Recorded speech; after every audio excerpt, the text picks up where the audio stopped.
Nickelodeon Universe at American Dream Mall, shown here during my visit last December, has been a bit of a mystery for enthusiasts since it opened. Without a lot of theme parks of its type to compare it to, it's been difficult to assess whether it's really been successful.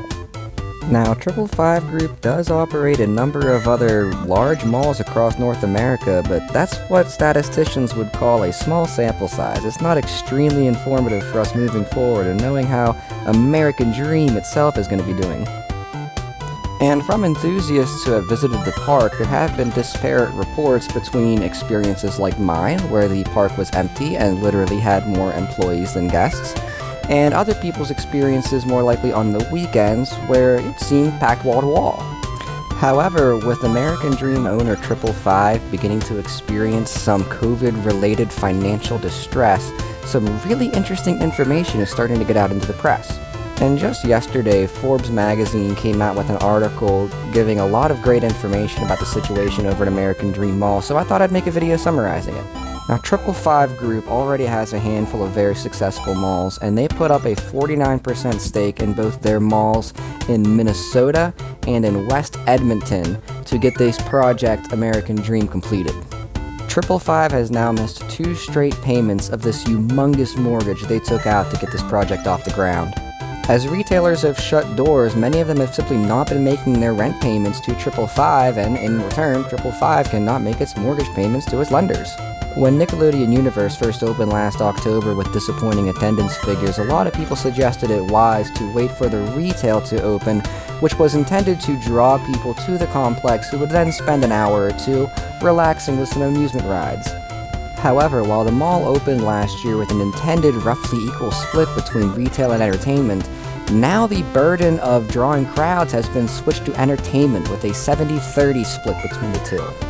Now Nickelodeon Universe, the Big Snow ski slope, and the DreamWorks water park are meant to be the draw to the American Dream Mall. Unlike most theme parks, Nickelodeon Universe now has to support a tremendous amount of overbuilt infrastructure surrounding it and making sure that it draws a profit as well. There may have been some mystery before as to whether these attendance figures would be enough to keep American Dream afloat, but now we have some concrete figures. 555 promised investors that American Dream would bring in 109,000 daily visitors, and Nickelodeon Universe is accounting for less than 10% of that. With the change in split between entertainment and retail offerings, Nickelodeon Universe and its other entertainment offerings at American Dream will have to account for almost 3/4 of the daily visitors to that mall. Now, the majority of the space at American Dream had already been reserved by retailers, but they weren't exactly sprinting to get themselves open. Before the COVID shutdown, only one candy store had managed to open at American Dream, and every other retailer has since been content to wait for every other retailer to open first.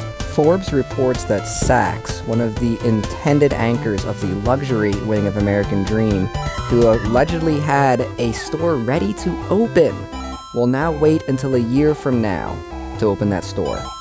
And according to Forbes, Nickelodeon Universe arguably shouldn't even be open yet. It was pressure from investors wanting American Dream to feel real in some kind of sense that pressured 555 to open the park early.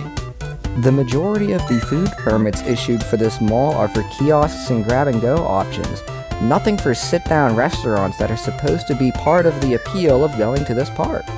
Everything at Nickelodeon Universe is brand spanking new, and everything is really cramped in there. Right now, Nickelodeon Universe doesn't feature even the usual kind of theme park food fare you'd expect, and without support from private market partners, 555 kinda has their hands tied for even adding it. And all of this is just considering the past and the present.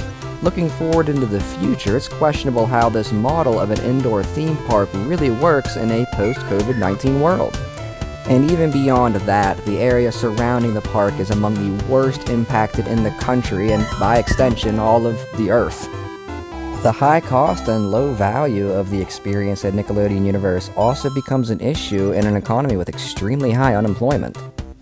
And however much entertainment dollars people in the area do have to spend, there's probably not as competitive an entertainment market in the country as the New York region. American Dream is already responding to the hardship, eliminating 7% or 100 jobs from their mall staff. Investors are starting to get a little bit worried too, with the value of the 555 debt being driven down to junk status. One analyst described American Dream as a nightmare.